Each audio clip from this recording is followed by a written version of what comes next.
Muy buenas tardes, estimado profesor Rodrigo y audiencia en general. En esta presentación debatiremos el tema de si el gobierno debería o no promover que las personas retomen sus labores. La estructura de la presentación es la siguiente. Primero, presentaremos nuestros argumentos a favor. Después, contraargumentaremos los argumentos en contra del grupo 1. Y, por último, realizaremos un resumen. Los integrantes del grupo son Giuseppe Cabenego, Josué Torres, Diego Yaxa, Sofía Dávila, Jaime Usuriaga y mi persona, Nicole Quispe.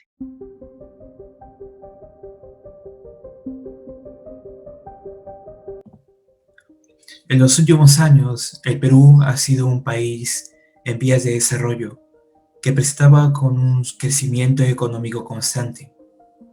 Lamentablemente, a inicios de la pandemia del COVID-19, su fuerza laboral se componía de un 72% de trabajadores informales, aproximadamente, que dependían de sus ingresos diarios para subsistir. Al comenzar la cuarentena en el país, causada por la pandemia, miles de millones de trabajadores peruanos, ya sean formales o informales, perdieron sus empleos, tanto en las regiones más estables económicamente como Lima, Arequipa, La Libertad, Piura o Cusco, como en las más pobres, ya sea Iquitos, Tumbes, Madre de Dios, Apurímac o Huancavelica. Y si bien no todos han caído en situaciones críticas económicamente, muchos peruanos, ya sea en las regiones en las que vivan, han sido afectados. Todo ello provocó la disminución de la actividad económica en el país y, por ende, la caída de su economía en un 14,49% hasta mediados de septiembre del presente año 2020, según cifras de la INEI, que es el Instituto Nacional de Estadística e Informática en el Perú. Con la caída de la economía y la existencia de una tasa de desempleo tan alta, sumando el aislamiento social obligatorio y la inseguridad de los peruanos al no tener un sustento económico estable, la salud mental de la población peruana se ha visto severamente afectada, resultando en el aumento de estrés, ansiedad, agresividad, depresión, etc., generando graves impactos psicológicos en la mayoría de los peruanos.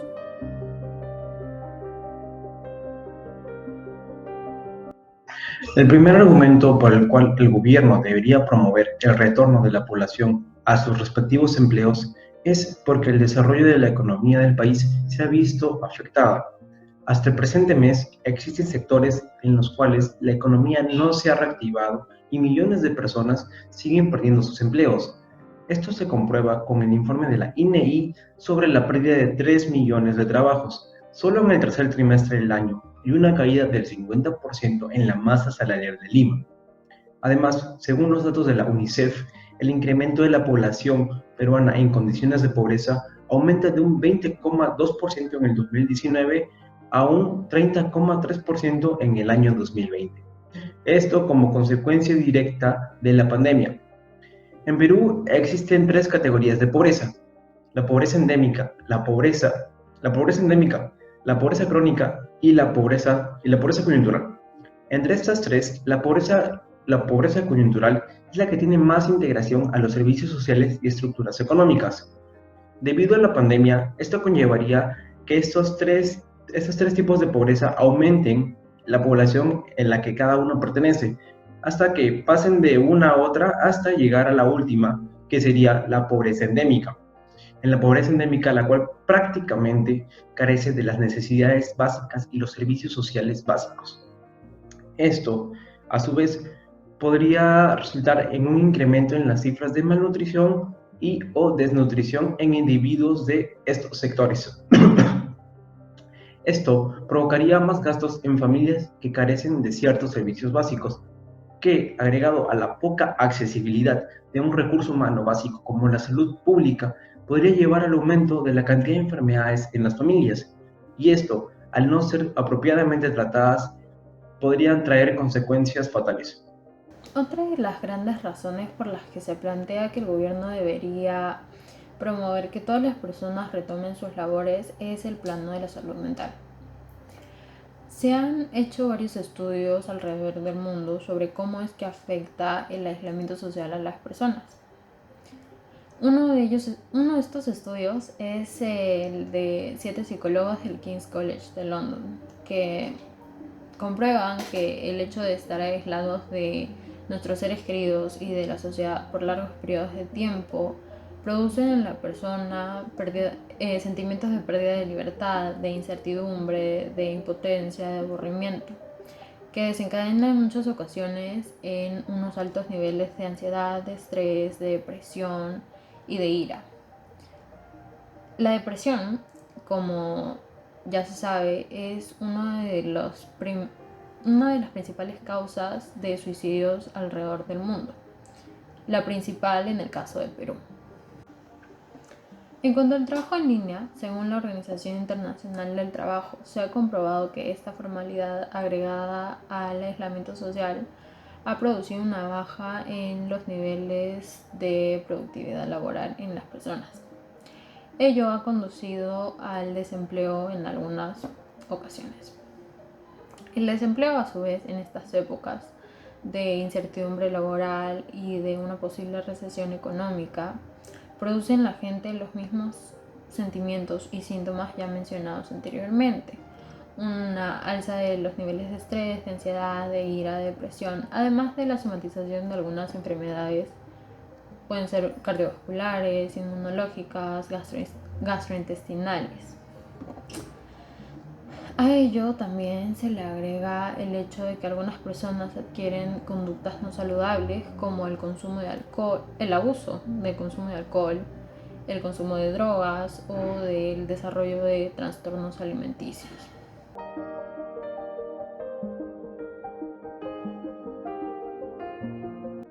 Primer contraargumento para el argumento 1 del grupo 1.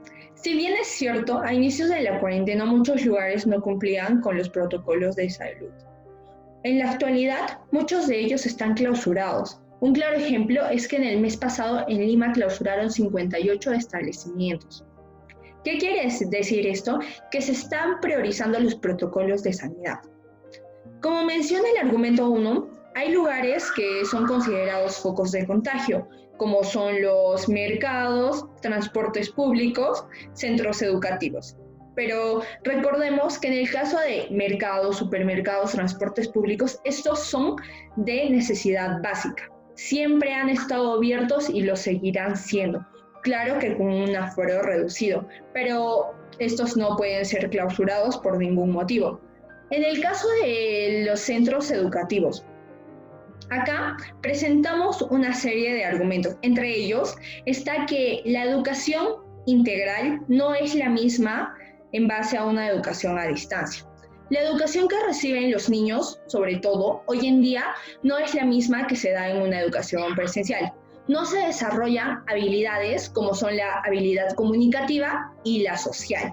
Por ello es que muchos niños están teniendo problemas de habla y para socializar. Tanto el Estado como organismos públicos han capacitado a los establecimientos para que estos puedan cumplir con las medidas de sanidad necesarias y evitar un brote de contagio. Por ello es que deberían abrirse estos establecimientos. En el caso de los transportes públicos, estos han adoptado medidas como usar protector facial para evitar el contacto directo con las personas. Otros establecimientos han puesto alcohol líquido, alcohol en gel, que es de uso obligatorio y que desinfecta casi al 100% el área de contagio.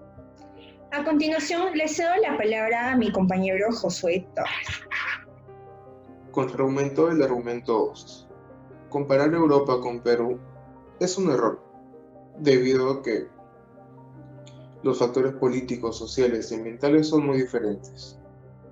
Por ejemplo, en Europa, al levantarse la cuarentena, la población retomó sus actividades sociales y de ocio rápidamente, sin respetar las normas de distanciamiento social.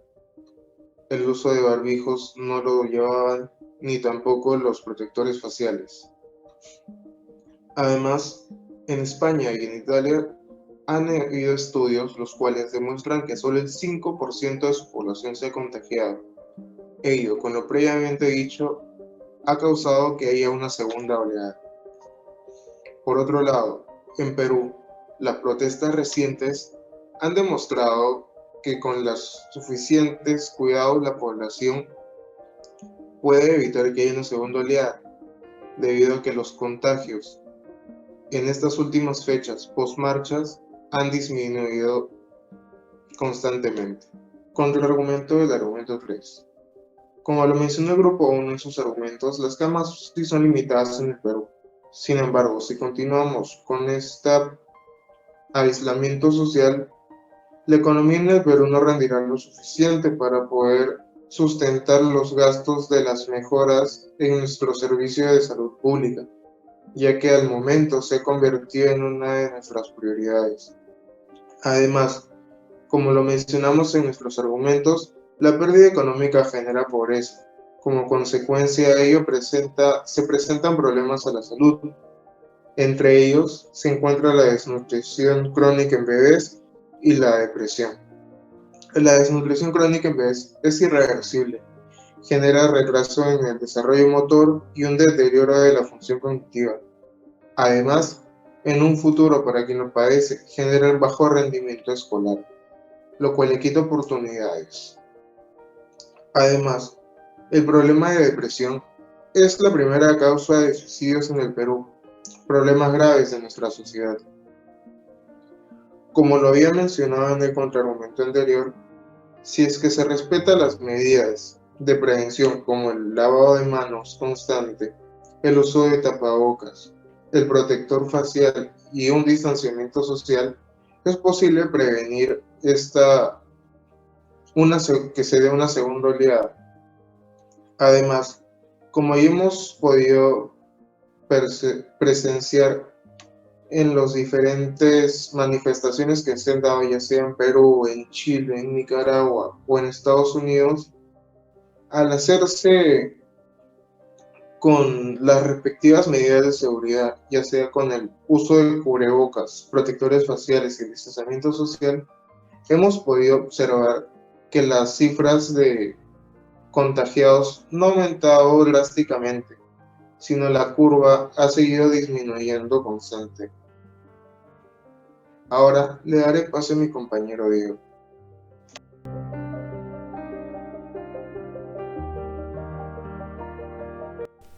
El grupo oponente manifestó que se debía seguir promoviendo el aislamiento social, ya que caso contrario cabría la posibilidad de un nuevo rebrote de este virus y la saturación de los hospitales ante la falta de camas UCI.